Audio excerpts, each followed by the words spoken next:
নমস্কার এবং শুভ সন্ধ্যা জানাই সকলকে। আজ সোমবার এবং আমরা যথারীতি বিনিয়োগে বসতে লক্ষ্মীর একটি নতুন পর্ব নিয়ে ফিরে এসেছি। আজকের পর্বে আজকের এই পর্বটা মূলত যারা ইয়াংস্টার্স আছে, মানে ধরুন যারা নতুন চাকরি জীবন শুরু করেছেন, তাদের জন্য আমরা এই পর্বটি মানে অনেকদিন ধরেই করব ঠিক করেছিলাম। তো আজকে আমাদের সেই পর্বটা আমরা করেছি। তো আমরা কি এই পর্বে কি আলোচনা করেছি মূলত সেটাই আপনাদের বলা। সেটা হচ্ছে, ধরুন যারা নতুন চাকরি পেয়েছে, 24-25 বছর বয়স, 30 বছর বয়সের মধ্যে যারা যারা নতুন করে চাকরি জীবন শুরু করছে সদ্য, নিজেদের ইয়েতে, মানে ফাইন্যান্সিয়াল ক্ষেত্রে স্বনির্ভরতা লাভ করেছে, এটা আমরা ধরতেই পারি যে চাকরি যখন করছেন আপনার একটা স্বনির্ভরতা এসছে। তারা এই স্বনির্ভরতাটাকে কিভাবে নিজেদের ফরে কাজে লাগাতে পারে in terms of monetary gain এবং রিটায়ারমেন্ট প্ল্যান। একই সঙ্গে আপনার আহ, যাবতীয় যা খরচ খরচা হতে পারে, আপনাকে তো এই চাকরি করার পিরিয়ডের মধ্যেই জোগাড় করে নিতে হবে। আপনি তো আর অনির্দিষ্টকালের জন্য জীবনের শেষ দিন পর্যন্ত চাকরি করতে পারবেন না, সেটা তো খুব স্বাভাবিক ব্যাপার। তো ফলে আপনি কি করতে পারেন, যত কম বয়সে আপনি শুরু করবেন তত কম বয়সে আপনি শেষ করে উঠতে পারবেন। এটা আপনাকে, এটা এখন মানে সত্যি কথা, ঠিক আছে? যে আহ, যে হয় কি, ধরুন আপনি যদি খুব ভোরবেলা ওঠেন, তাহলে ভোরবেলা থেকে যদি আপনি কাজ শুরু করেন দেখবেন যে মধ্যাহ্ন আসার মধ্যে মধ্যে আপনার কাজের অনেকটা অংশ আপনি শেষ করে ফেলতে পারছেন। এই ক্ষেত্রেও তাই, আর্লি স্টার্ট করাটা খুব দরকার। তাহলে আর্লি আপনি কিভাবে স্টার্ট করবেন, আপনার অ আ ক খ এবিসিডি কিভাবে হবে, আপনি কিভাবে শুরু করবেন এবং কি দিয়ে শুরু করবেন, এই সবকিছু নিয়ে আজকের আলোচনা। এবং আমাদের আলোচনায় যথারীতি রয়েছেন কৌশিক ঘোষ। স্যার, আপনাকে অনেক অনেক স্বাগত। নমস্কার। হ্যাঁ, তো আমরা অনেকদিন ধরে এই এপিসোডটা প্ল্যান করেছিলাম যে একদম ইয়াংস্টারদের জন্য আমরা একটি পর্ব করব। তো আজকে সেই পর্বটা। তো আহ, আপনি ইয়াংস্টার যারা সদ্য চাকরি জীবন শুরু করছেন, তাদের আপনি কি কি বলতে চাইবেন বা তাদের কি কি করা উচিত? তো রজত, এটা খালি যারা সদ্য চাকরি শুরু করেছে বা ধরে নিন 30 অনূর্ধ্ব তাদের জন্য নয়, এটা তাদের অভিভাবকদের জন্য। কেননা আমার ছেলের বয়স 26, তো আমার বয়স 55। তো এটা আমার মতো যারা অভিভাবক আছে তাদের জন্য। তার একটাই কারণ বলছি, আজকের দিনে বসে আপনার চাকরি করে ভবিষ্যৎ যদি কেউ না সুপরিকল্পিতভাবে গঠন করে, তাহলে কিন্তু ভবিষ্যতে খুব সমস্যা আছে। একদম স্পষ্ট আমি একদম প্রথমেই বলে দিচ্ছি। এবার আমি বলি যে ধরে নিন আপনার বয়স 25, আপনি 1 বছর চাকরি করেছেন। উম, স্বভাবতই কি হয়, প্রথম চাকরি প্রথম মাইনে, ওখানে কি হয় দেখবেন প্রথম 3-4 মাস চলে যায় খরচায়। কেননা যেগুলো সুপ্ত বাসনা, যেগুলো আমি নিজের টাকায় কিনবো, এটা কিনবো সেটা কিনবো, এখানে ঘুরতে যাবো, এখানে ছোটখাটো এগুলো সব, এগুলো প্রথম 3-4 মাসে হয়ে যায়। আমি মিথ্যে কথা বলবো না, আমার মনে হয় 99% লোকের প্রথম বছরে খালি খরচই হয়। কেউ বিনিয়োগের কথা ভাবে না, কিছুই কথা ভাবে না। তাই জন্য এটা অনূর্ধ্ব 30 আমি দিয়েছি। কেউ 1 বছর, কেউ 2 বছর এরকম ইয়ে করে। এবার প্রথমেই বলে দিই, যারা এডুকেশন লোন নিয়েছেন, যারা পড়াশোনার জন্য লোন নিয়ে পড়েছেন, স্পেশালি ইঞ্জিনিয়ারিং বা এমবিএ এই টাইপের কি, তাদের প্রথম লক্ষ্য হচ্ছে আমি লোনটাকে কত তাড়াতাড়ি শোধ করে দিতে পারবো। আপনি অন্য কিছু করার আগে এটাই আপনার মূল লক্ষ্য হওয়া উচিত। লোন আগে কত তাড়াতাড়ি আপনি শোধ করবেন। তার দুটো কারণ আছে, যত আপনি টানবেন তত সুদ বাড়বে। দ্বিতীয় কথা হচ্ছে যত তাড়াতাড়ি আপনি করবেন, আপনার যে ক্রেডিট স্কোর আছে সেটা আরো উন্নত হবে। এবার এই কথাটা বলে আমি তা সত্ত্বেও বলবো যে দেখুন, দু রকম আছে। আমি কলকাতা বা পশ্চিমবঙ্গের পরিপ্রেক্ষিতে বলছি। এখানে অনেকেই পশ্চিমবঙ্গের বাইরে যেতে বাধ্য হয় কাজকর্মের জন্য, মানে চাকরির জন্য। যেখানেই আপনি যান, আপনার ন্যূনতম খরচ 50,000 টাকা মাসে হবে। যেখানেই আপনি যান, ন্যূনতম, মানে 40, মানে 40-এর নিচে যেতে পারবে না, তাহলে আপনাকে অতীব কষ্টে থাকতে হবে আর কি। 50,000 মিনিমাম। আপনার কোথাও একটা পিজিতে থাকলেন, আজকাল অনেক ভালো ভালো পিজি হয়ে গেছে, মানে হোস্টেলের মতো, ওয়ার্কিং ম্যান ওয়ার্কিং উইমেন হোস্টেলের মতো প্রপার আর কি, মানে সবকিছু আছে। সেটা নিজের খাওয়া, যাতায়াতের খরচ, এগুলো মিলিয়ে মিনিমাম 50,000 টাকা লেগেই যাবে যে কোনো শহরে। আমি শহর মানে বোম্বে, দিল্লি, গুরগাঁও, নয়ডা, তারপর আপনার পুনে, ব্যাঙ্গালোর, হায়দ্রাবাদ, চেন্নাই, এগুলোর কথা বলছি। আপনি যদি ধরে নিন পশ্চিমবঙ্গে থেকে আপনার বাড়িতে থেকে, বাড়ি মানে বাবা মার সাথে থেকে আপনি কাজ করেন, তাহলে স্বভাবতই আপনার বাড়ি ভাড়া লাগছে না। আমি আহ, হয়তো আপনি বাবা মাকে কিছু টাকা দিচ্ছেন, মানে এই জিনিসপত্র কেনার জন্য, সবজিপাতি মানে খাবার দাবারের ওগুলো, বা নাও দিচ্ছেন সেটা আমি জানি না। অনেক অভিভাবকই বলে না না এখন দিতে হবে না, তো তুই আগে নিজের পায়ে দাঁড়া, এখনো ওইটা চলে সবার ক্ষেত্রে। তো তাতেও আপনার ন্যূনতম বাড়িতে থেকেও যদি কাজ করেন, আপনার ন্যূনতম খরচা 25 থেকে 30 হাজার টাকা হয়েই যাবে। কেননা অনেক আনুষঙ্গিক খরচা হয়ে যায়। ঠিক আছে। এবার আপনি ভাবছেন যে আচ্ছা এখন 25, 30 বা 50 হাজার টাকা খরচা হচ্ছে, এইটাই এরকম ভাবে থাকবে? প্রথমত উত্তর হচ্ছে না। আপনার মুদ্রাস্ফীতি হচ্ছে 7%, আপনি গড়ে রেখে দিতে পারেন। 7% মানে আপনার 10 বছরে ডাবল হবে। 10 বছর পরে 25,000টা 50 হয়ে যাবে, আবার 50,000টা 1 লাখ টাকা হয়ে যাবে। এবং মনে রাখবেন এই সময় আপনি অবিবাহিত, আপনার কোনো দায় দায়িত্ব নেই, আপনার পরিবার নেই, নিজের পরিবার এখনো গঠন হয়নি, নিজের খরচা বলতে ওরকম এখনো শুরু হয়নি, নিজের বাড়ি চালানোর খরচা। কেননা আপনি যদি আলাদা করে থাকেন, ফ্যামিলি, ধরে নিন আপনারা স্বামী স্ত্রী থাকছেন নতুন জায়গায়, আপনাদের বয়স 30, আর 27 থেকে 30-এর মধ্যে, এই সদ্য বিবাহিত হয়ে অন্য জায়গায় দুজনেই চাকরি করছেন, আপনার ঘর ভাড়া, বাড়িতে কাজের লোক, গ্যাস, ইন্টারনেট, ঠিক আছে, যাতায়াত, খাওয়ার খরচ, গাদা গুচ্ছের খরচ কিন্তু বিল্ড হতে থাকে। তখন কিন্তু ইলেকট্রিসিটি। আর সেই 50,000 টাকা মাসে থাকবে না, ওটা দেখবেন সাক না, করে 1 লাখ টাকা হয়ে যাবে এখনই। একদম একদম। তো এবার আহ, এটা সবসময় মনে রাখতে হবে যে খরচা কিন্তু সবসময় বাড়তে থাকে, এবং আমাদের যত আয় বাড়ে তত আমাদের খরচা বাড়ে, সেটাকে লাইফস্টাইল এক্সপেন্স বলে। কারণ আমরা ভাবি যে আয় বাড়ছে, যেটা আমরা ভেবেছিলাম যে এটা করতে পারিনি এখন এটা করে নি।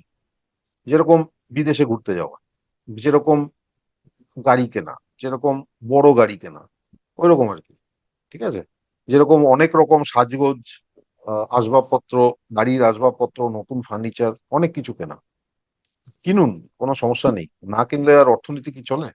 কিন্তু ব্যাপারটা হচ্ছে যে আপনাকে মনে রাখতে হবে, সোজা হিসেব হচ্ছে আপনার বয়স 25, আপনি যদি চাকুরিজীবী হন, আপনার ম্যাক্সিমাম 30 বছর কিন্তু আপনি আয় করতে পারবেন। একদম এখন থেকে 30 বছর পর মানে 55 বছর যখন আপনার বয়স। এবার মনে রাখবেন আজকের দিনে বসেও যাদের বয়স 45, তারা কিন্তু 45-এর পরেই তাদের চাকরির জায়গাটা টলমল হতে থাকে অনেকেরই, একদম প্রাইভেট একদম, কোম্পানিতে। সত্যি কথা এটা। ঠিক আছে। তো এটা মনে রাখবেন, আমি তাই জন্য 58টা নিচ্ছি না, আমি 55ই নিচ্ছি। সোজা হিসাব হচ্ছে আপনি 30 বছর রোজগার করবেন, আর পরের 30 বছর মানে 55 থেকে 85, আমি লাইফ এক্সপেক্টেন্সি 85 ধরছি, পরের 30 বছর যা জমিয়েছেন সেই পুঁজিতে আপনাকে চালাতে হবে। হুম, এই হচ্ছে সোজা হিসাব। তার মানে আপনার বয়স যদি 25 হয়, আগামী 60 বছরে অর্ধেক সময় আপনি আয় করবেন, আর বাকি অর্ধেক সময় ব্যয় করবেন। এই হচ্ছে হিসাব। এবার এই হিসাবটা শুনে মনে হচ্ছে আচ্ছা ঠিক আছে, কিন্তু আমি যখন দেখাবো তখন আপনারা কিন্তু তখনই মনে হয় আপনারা ভাবতে থাকবেন যে এটা কি করে করব। আরেকটা জিনিস বলে রাখি, সেটা হচ্ছে সুরক্ষা। আমরা তো ইন্স্যুরেন্সও এজেন্ট, তো আমি ফার্স্ট হ্যান্ড এক্সপিরিয়েন্স বলছি ক্লায়েন্টের সাথে কথায়। ধরে নিন পার্সোনাল অ্যাক্সিডেন্ট ইন্স্যুরেন্স, 2,000 টাকা 2,500 টাকা বছরে প্রিমিয়াম। সেটা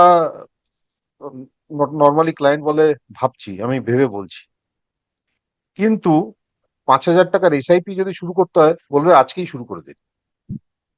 মাসে 5,000 টাকা এসআইপি বনাম বছরে 2,500 টাকা পার্সোনাল অ্যাক্সিডেন্ট ইন্স্যুরেন্স, এখনই শুরু করে দিন। এটা একটা হিউম্যান সাইকোলজির ব্যাপার। এটা কি হয় জানেন তো, আমরা খালি খুঁজি হচ্ছে পুরস্কারের জন্য। আমাদের মন সবসময় থাকে যে ভবিষ্যতে কি পাবো, সেই প্রলোভনে আমরা ছুটি ওটার পেছনে। কিন্তু আমাদের কি দরকার সুরক্ষা করার জন্য, সেটা আমরা ভাবি ওটা তো খরচ। আর এখন আমার কম বয়স, অ্যাক্সিডেন্ট আর কোথায় হবে, তাই না? আমার শরীর খারাপ তো ঠিক আছে পরে করব, মেডিকেল ইন্স্যুরেন্স পরে করব, লাইফ ইন্স্যুরেন্সটা পরে করবো, বিয়ে বিয়ে থা করে পরে কি। কিন্তু আমি স্পষ্ট উদাহরণ দিয়ে দিচ্ছি, আমি আমার নিজের থেকে ফ্যামিলি থেকে বলছি। আমার ছেলের বয়স 26, আমার ছেলে অটিস্টিক। ছেলে যখন 13 বছর বয়স ছিল তখন ওর প্যানক্রিয়াটাইটিস, সিভিয়ার প্যানক্রিয়াটাইটিস হয়েছিল এবং অপারেশন করতে হয়েছিল। সেই তারপর থেকে ওর যতখানি ততদিন অবধি কভার ছিল, তারপর থেকে কিন্তু কোনো ইন্স্যুরেন্স কোম্পানি ওর কভারটাকে বাড়াতে দেয়নি, সবাই রিজেক্ট করে দিয়েছে।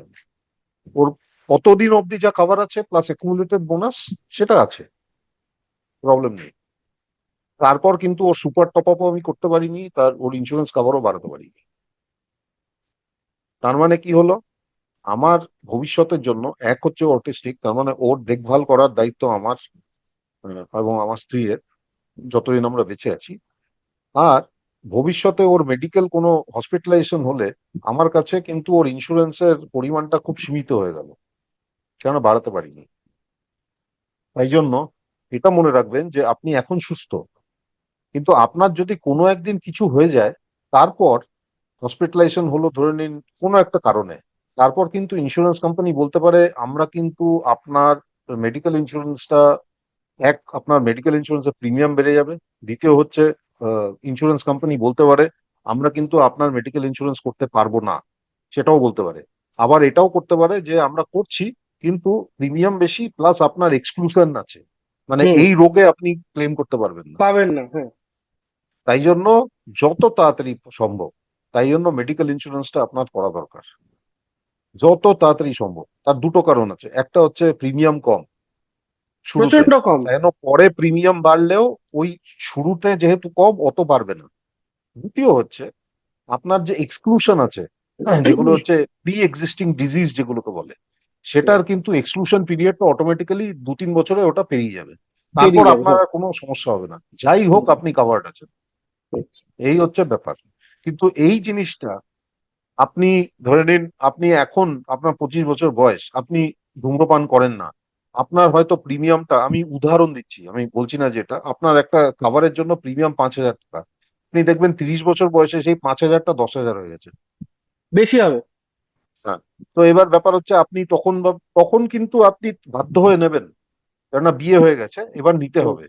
কিন্তু এখন থেকে যদি নিতেন তাহলে আপনার অ্যাকুমুলেটেড বোনাসটাও হতো, প্রিমিয়ামটাও কম হতো, সবই হতো, আপনার প্রি সেই। এক্সিস্টিং ডিজিজের কভার টাইমটাও বেরিয়ে যেত। ঠিক আছে? তো এই জিনিসগুলো মনে রাখতে হবে। আরেকটা জিনিস হচ্ছে টার্ম লাইফ। টার্ম লাইফ অনেকেই ভাবেন যে এটা হচ্ছে খরচ, এটা তো কোনো রিটার্ন পাবো না, লাইফ ইন্স্যুরেন্স করছি কোনো রিটার্ন পাচ্ছি না। দেখুন, ইন্স্যুরেন্স মানে হচ্ছে সুরক্ষা।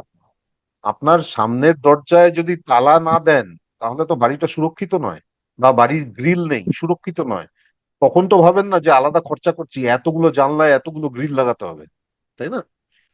আপনি ভাবতে পারেন ঠিক আছে খরচ করবো না, কোন দিন চোর ঢুকে পড়লো গ্রিল নেই বলে, তখন কি করবেন, তাই না? তো এই হচ্ছে সমস্যা। এইগুলো আপনাদের যত তাড়াতাড়ি পারা উচিত করা, যত তাড়াতাড়ি পারবেন করে নিন। আপনি প্রথম স্যালারিতেই প্রথমে ইন্স্যুরেন্সটা করবেন। একটা ইন্স্যুরেন্স 1 মাসে করুন, পরের স্যালারিতে পরের ইন্স্যুরেন্সটা পরের মাসে করুন। ফার্স্ট স্যালারি পেলেন মেডিকেল ইন্স্যুরেন্সটা প্রথমে করুন, সেকেন্ড মান্থে স্যালারি পেলেন টার্ম লাইফ ইন্স্যুরেন্সের ফার্স্ট ইয়ারের প্রিমিয়ামটা দিয়ে দিন, এরকম ভাবে করুন। এই হচ্ছে আমাদের, মানে আমি রিয়েল লাইফ এক্সাম্পল থেকে বলছি। এবং কি হয়, অনেকেই করেন না, 30-35 বছরে ইন্স্যুরেন্স নিতে আরম্ভ করেন, তখন প্রিমিয়াম এত বেড়ে যায় আর তখন কাভারও নিতে পারেন না অত। এই হচ্ছে সমস্যা। তো আমি একটা ছোট্ট উদাহরণ দিয়ে দিচ্ছি, আমাদের একটা ক্যালকুলেটর আছে, ওখানে আমি দেখিয়ে দিচ্ছি যে কি, মানে এই অঙ্কটা কি রকম হয়। এবার দেখুন এখানে আমি দিয়েছি 25 বছর বয়স, এই যে এটা 25, কারেন্ট এজ 25, রিটায়ারমেন্ট এজ আমি 55 নিয়েছি, লাইফ এক্সপেক্টেন্সি 85। এ আমি আমি ধরে নিলাম যে এই ছেলেটি বা মেয়েটি, আহ, ও ধরে নিন হায়দ্রাবাদে কাজ করে, মাসিক খরচ 50,000 টাকা, একদম। বার্ষিক মুদ্রাস্ফীতি 7%। এখন থেকে যদি ইনভেস্ট করে, আমি অ্যাজিউম করলাম নিফটির লং টার্ম সিএজিআর 12% রিটার্ন, রিটায়ারমেন্টের পর যেহেতু আপনার কনজারভেটিভ পোর্টফোলিও হয়ে যাবে, তখন আমি 8% আমি ধরে রেখেছি রিটার্ন আফটার রিটায়ারমেন্ট। আর এক্সিস্টিং সেভিং আমি 0 ধরেছি। অ্যানুয়াল স্টেপ আপ এসআইপি আমি 10% ধরেছি। এবার হিসেবটা দেখা যাক। আজকের 50,000 টাকা মাসিক খরচ, এটা হচ্ছে আপনি একা, আপনি বিয়ে করেননি, হুম। আপনি ছেলে হোক বা হুম। মেয়ে হোক, আপনি বিয়ে করেননি, একা আছেন, অন্য শহরে আছেন, চাকরি করছেন। আপনার কিন্তু এই 50,000টা 55 বছর বয়সে প্রায় 4 লাখ টাকা হয়ে যাবে মাসে।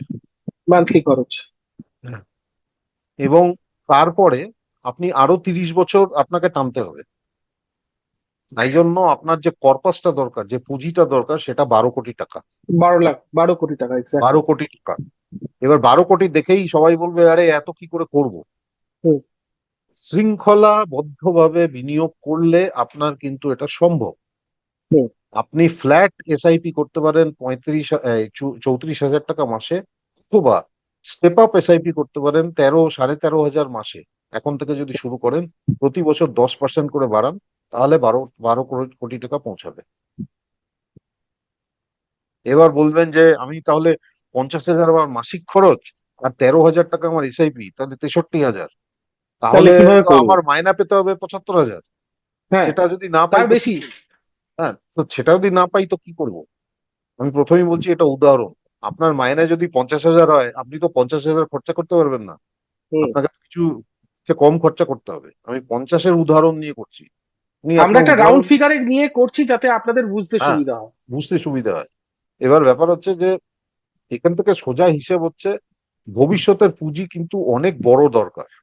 হ্যাঁ। আর কিন্তু একটা কথা স্যার আপনি বলতেই পারেন, এখানে যেহেতু সিঙ্গেল হিসেবে দেখানো হয়েছে, এটা যখনই বিবাহিত হয়ে যাবেন এবং যখনই হ্যাঁ, মানে 2 থেকে 3 হয়ে যাবেন, এবং সেই বাচ্চাটি যখন স্কুলে যেতে শুরু করবে, তখন অ্যাকচুয়াল খরচটা কি সেটা হুম, তারা খুব সম্যক ভাবে বুঝতে পারবেন।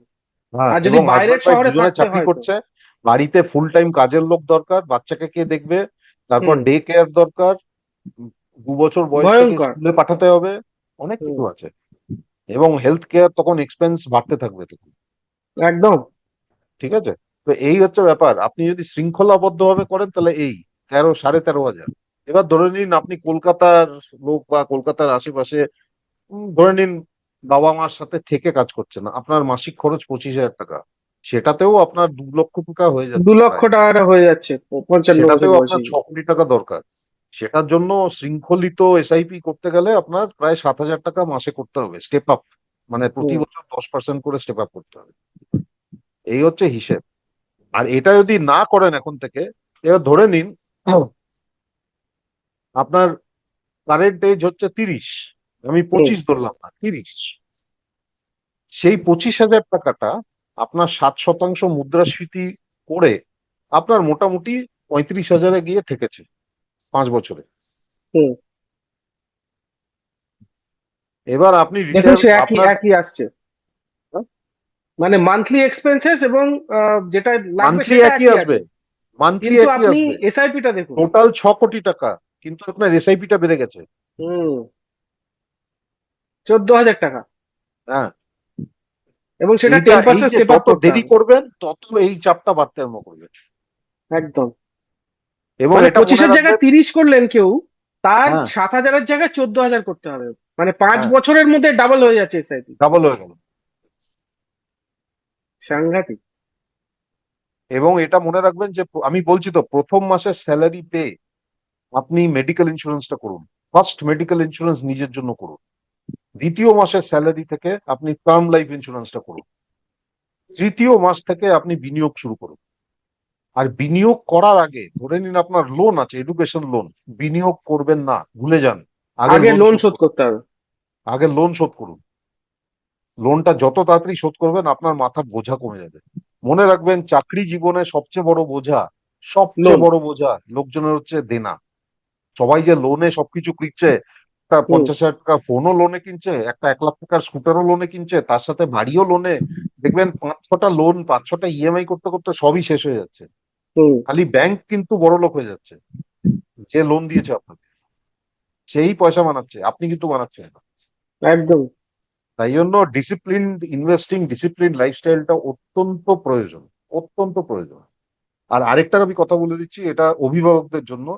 আপনার ছেলে মেয়ের বয়স ধরে নিন 10 বছর, 12 বছর, হ্যাঁ, আপনি ফ্যামিলি ফ্লোটার নিয়েছেন, মেডিকেল ইন্স্যুরেন্স, আপনি দয়া করে ফ্যামিলি ফ্লোটারটা মানে না নিয়ে আপনি সবার নামে ইন্ডিভিজুয়াল ইন্স্যুরেন্স নিন। তার কারণ আমি বলছি, তার মেইন কারণ হচ্ছে আপনি যখন ফ্যামিলি ফ্লোটার নেন, ওটা প্রিমিয়াম ক্যালকুলেট হয় যে ওল্ডেস্ট মেম্বার তার উপর।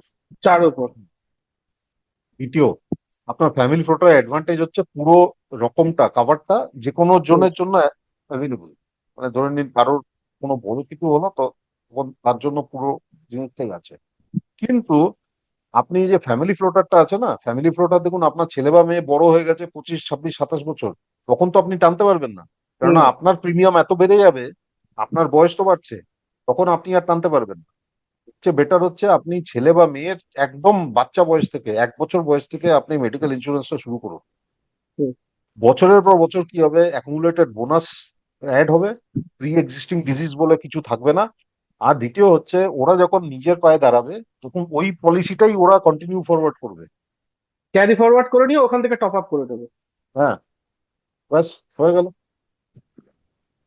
প্রিমিয়ামটাও কম থাকবে, আর বোনাসটাও পুরোটা পেয়ে যাবে। তাহলে আহ, কি করণীয় সে তো আমরা বলে দিলাম। তো শেষ করার আগে যথারীতি আমরা যেরকম কয়েকটা কথা বলে আমরা শেষ করি, তো সেই কয়েকটা ছোট্ট কয়েকটা কথা। আহ, যেটা বললাম যে আহ, যত তাড়াতাড়ি শুরু করবে তত তাড়াতাড়ি শেষ করতে পারবে। এক হচ্ছে, আপনি ক্যালকুলেট করে দেখবেন যে আপনি যদি 25 বছর বয়সে টার্ম প্ল্যান নিতে যান, যদি 50 লাখ টাকার কাভারেজ নিতে আপনার 8,000 বা 10,000 টাকা লাগে, সেটাই আপনি 30 বা 35 বছরে যদি নিতে যান, সেই 50 লাখ টাকার কাভারেজ নিতে আপনার 1 লাখ টাকার উপরে লাগে। যদি আপনি মানে আরওপি নিতে যান, নন আরওপি হলে খানিকটা কমবে। তো সেটা কত কমবে? তখনও আমি অ্যাটলিস্ট বলছি আপনার 50 থেকে 55 হাজার টাকা তো লাগবেই। মানে চোখ বন্ধ করে লিখে রাখুন, 10-এর জায়গায় 55 দেবেন তখন। ফলে কোনটা বেশি ভালো সেটা আপনি নিজে বুঝে দেখুন। মেডিকেল ইন্স্যুরেন্সের ক্ষেত্রে একই কথা প্রযোজ্য। হ্যাঁ, আপনি বলতে পারেন মেডিকেল ইন্স্যুরেন্স প্রত্যেক বছর বাড়বে। প্রত্যেক মানে বয়সের স্ল্যাব আছে, সেই স্ল্যাব অনুযায়ী আপনার একটা প্রিমিয়াম বাড়বে। সেটা মানে যে কোনো সময়ের ক্ষেত্রেই প্রযোজ্য। কিন্তু আপনি কোন বয়সে শুরু করছেন এবং কোন বয়সে গিয়ে আপনি প্রিমিয়ামটা দিচ্ছেন, তার মধ্যে আপনার নো ক্লেম বোনাস কতটা জমা হয়ে গেছে, সেটাও তো আপনাকে মাথায় রাখতে হবে। আপনি 25 বছর বয়সে 10 লাখ টাকার মেডিকেল ইন্স্যুরেন্স স্টার্ট করলেন, এবং আহ, কিছু কিছু সংস্থা আছে যারা 6 গুণ পর্যন্ত দেয়, এবং আপনাকে ফাইনালি 10 বছর পরে গিয়ে দেখলেন আপনার ওটা 6 গুণ হয়ে বেড়ে বসে আছে। কিন্তু আপনি 35 বছর বয়সে গিয়ে, মানে ধরুন 25-এ স্টার্ট করেছেন, 35 বছর বয়সে গিয়ে আপনি 60 লাখ টাকার মেডিকেল ইন্স্যুরেন্স করতে পারবেন? এবং তার প্রিমিয়াম কত হবে আপনি একবার ভেবে দেখবেন। কিন্তু সেই অনুযায়ী আপনার প্রিমিয়াম খুবই নগণ্য হবে, কারণ আপনি ওই টাকাটা জমা হয়ে গেছে আপনার। 60 লাখ টাকার মেডিকেল ইন্স্যুরেন্স থাকা মানে আপনি নিশ্চিন্ত থাকতে পারেন, মোটামুটি অনেক দিক থেকে নিশ্চিন্ত। 60 লাখ টাকা is a good amount of money আজকের দিনে অন্তত পক্ষে। ভবিষ্যতে হয়তো বাড়াতে হবে, কিন্তু আজকের দিনে দাঁড়িয়ে টাকাটি কিন্তু যথেষ্ট। আপনি হসপিটাল বা ভালো নার্সিং হোমে গিয়ে আপনি চিকিৎসা করাতে পারেন। আপনার সেই অর্থে চিন্তা হবে না, বড় কোনো চিন্তা হবে না। আমি আমার ব্যক্তিগত একটা আহ, আম, উদাহরণ দিতে পারি। আমার গত বছর পিতৃবিয়োগ হয়েছে, আপনারা হয়তো অনেকেই জানবেন। সে সময় মণ্ডিত মস্তক দেখেছেন আমাকে। তো আমার বাবার 10 লাখ টাকার বেস প্রিমিয়াম ছিল, মানে বেস পলিসি ছিল। তো সেটা বাড়তে বাড়তে বাড়তে বাড়তে বাড়তে গিয়ে 60 লাখ টাকা হয়েছে, এবং সেটা বাবার বয়স অনুযায়ী অনেক টাকা প্রিমিয়াম ছিল। এবং তার প্রিমিয়ামটা দিতে যে খুব মানে চট করে দিতে পারতাম বা স্বচ্ছন্দ বোধ করতাম তা নয়, কারণ অ্যামাউন্ট একটা হেফটি অ্যামাউন্ট। 80 বছর পর্যন্ত পাওয়া যাবে। তো সেই হিসেবে তখন বাবার 77 বছর বয়স ছিল। বাবা আমাকে সে বছরটা জানুয়ারি মাসে যখন আমি প্রিমিয়ামটা দিতে যাই, আমাকে বারণ করছেন যে কি দরকার এত টাকা প্রিমিয়াম দিচ্ছিস এত, আমি তো ঠিকই আছি, ওষুধ খাচ্ছি রেগুলার। বাবা কোনো কি দরকার আছে, আর 3টে বছর আছে, আমি দিয়ে দিই, কি হবে? 3 বছর পর তার এমনিতেও পারবো না দিতে, কিন্তু কাভারেজ থাকবে না। তো বাবা আমাকে বারণ করা সত্ত্বেও আমি দিয়েছিলাম। ঠিক তার 8 মাস পরে বাবার যে শারীরিক অসুস্থতার কারণে ভর্তি হতে হয়, এবং তারপরে 24 দিনের ব্যবধানে 44 লাখ টাকা বিল হয়েছিল। আহ আপনাদের মানে আমার ব্যক্তিগত অভিজ্ঞতা না থাকলে হয়তো এতটা ভিভিডলি আমি বর্ণনাটা দিতে পারতাম না। তাহলে খুব মানে 24 দিনের ব্যবধানে 44 লাখ টাকা জোগাড় করাটা আজকের দিনে আপনারা একটুখানি ভেবে দেখবেন। আহ, সেই অনুযায়ী দেখতে গেলে আপনি ভাবতে পারেন যে প্রিমিয়ামটার ক্ষেত্রে তো আমরা কিছু রিটার্ন পাচ্ছি না, কিন্তু আপনাকে যেটা রিটার্ন দেবে যখন প্রয়োজন পড়বে সেটা কিন্তু অনেক। আমি নিজে যখন ডেঙ্গু হয়েছিল তখন আমি দেখেছিলাম একই জিনিস, যে প্রিমিয়ামটা দেওয়া ছিল বলে হয়ে গেছিল আর কি। তো এরকম অনেকগুলো ব্যাপার আছে। আপনারা যারা এটা বলছেন যে আমার বয়স কম, আমার কিছুই হবে না, আমার অ্যাক্সিডেন্ট হতে পারে না, আমার রোগ হতে পারে না, আপনি একটা কোর্ট পেপার লাগবে না, আপনি একটা সাদা কাগজে আমাদের লিখে নিচে সাইন করে ডেট দিয়ে একটা চিঠি করে পাঠাতে পারবেন যে আমি এত বছর পর্যন্ত নীরোগ অবস্থায় বাঁচবো, আমার অ্যাক্সিডেন্টও হবে না, আমার রোগও হবে না, আমার কোনোদিন হসপিটালে ভর্তি হতে হবে না। পাঠান দেখি একটা। মানে কারা কারা পারবেন দেখি, কাদের মনের জোর আছে, কে বলতে পারেন। এবং যাদের ক্ষেত্রে এটা হয়ে যাবে আমি তাদের গিয়ে হাত দেখাবো আপনাকে, যে আপনি তো ভবিষ্যৎ দ্রষ্টা, আপনি নিজের ভবিষ্যৎ নিজে দেখতে পেয়েছেন, তাহলে আমারটা একটুখানি দেখে দিন আর কি হচ্ছে ব্যাপার। তো কেউই সেটা বলতে পারে না। আপনি আজকে জানেন না কালকে সকালবেলা আপনার সঙ্গে কি করতে চলেছে, কেউই জানি না আমরা। তো ফলে আহ, নিজেকে এবং নিজের পরিবারকে বিপদে ফেলবেন না। বিনিয়োগ তো আছেই। বিনিয়োগের আগে কেভি স্যার যেমনটা বললেন, যে আপনার লোন যদি থাকে লোনটা আগে শোধ করবেন। আমরা আগেও বহুবার বলেছি এমার্জেন্সি ফান্ড বলে একটি বস্তু আছে। আপনার মাসিক খরচ যেটা আপনি খরচ করেন তার 6 মাসের অন্ততপক্ষে খরচটা আপনি একটা জায়গায় জমা করে সেটাকে আলাদা করে রাখবেন, সেটা হচ্ছে আপনার এমার্জেন্সি ফান্ড।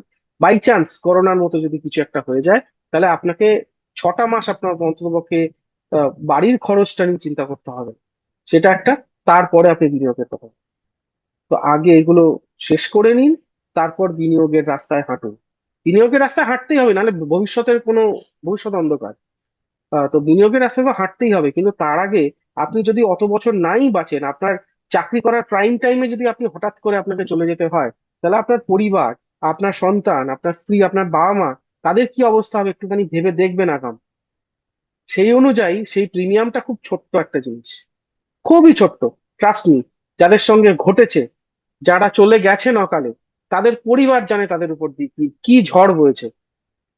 এখনো পর্যন্ত সেই সেই ক্ষত কোনোদিন তারা ঢাকতে পারেনি।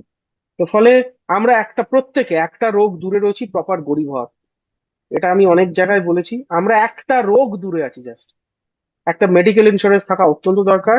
এবং নিঃশ্বাসের কোনো বিশ্বাস নেই আপনার সঙ্গে কালকে কি হবে, কেউ জানে না। ফলে আপনার একটা টার্ম দাবি থাকা অত্যন্ত আবশ্যিক। তারপর আপনার লোন, আপনার এমার্জেন্সি ফান্ড, এবার আপনি এগিয়ে যান বিনিয়োগের রাস্তা। বাদ বাকি কি করতে হবে তার জন্য আবার আমরা রয়েছি। ইনি স্যার রয়েছেন, পরামর্শের জন্য যে কোনো সময় যোগাযোগ করতে পারেন। স্ক্রিনের নিচে সমস্ত নাম্বার এবং যোগাযোগের মাধ্যম দেওয়া রইলো, আপনারা যে কোনো সময় স্বচ্ছন্দে ফোন করে যোগাযোগ করতে পারেন। আর আমাদের মাধ্যমে যদি যোগাযোগ করতে চান সেটাও করতে পারেন, আমরা অবশ্যই ইনি স্যারের সঙ্গে আপনার যোগাযোগ করিয়ে দেবো। তাহলে সাধু সাবধান, এবং ভাবিয়া করিও কাজ, করিয়া ভাবিও না। ঠিক আছে, আপাতত এই পর্যন্তই। সামনের সপ্তাহে আবার আমরা নতুন কোনো পর্ব নিয়ে ফিরে আসবো। নমস্কার। নমস্কার, ধন্যবাদ।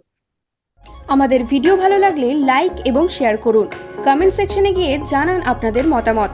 আরও ভিডিও পেতে আমাদের চ্যানেল সাবস্ক্রাইব করুন এবং প্রতি মুহূর্তে খবরের আপডেট পেতে প্রেস করুন বেল আইকন।